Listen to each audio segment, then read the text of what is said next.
heart. And then if you, I'm going to finish with this. If you think about this in a very simple avodah kind of way, it's kind of like the Nikotsky Rebbe said, it says, V'samtem es dvarim ha'ele al levavchem, right?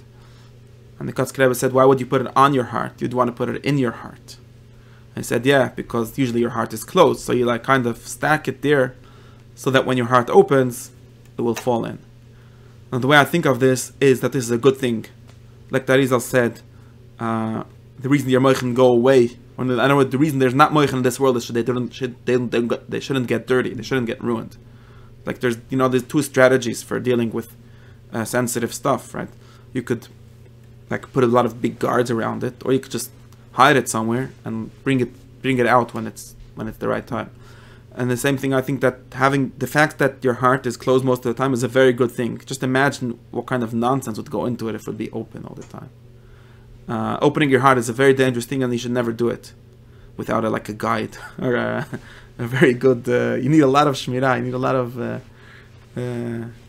awareness of where and in what context you're doing it. And this is true. Like what a lot of fake, evil kind of gurus and manipulators know how to do is to open your heart, and then they put in whatever is. I saw yesterday a joke from someone. He said, when you have an open mind, people try to fill it up with stuff. That's something you have to be aware of. And therefore, the way I see it is that it's a good thing that things pile up outside, and you give it time to like filter the right things.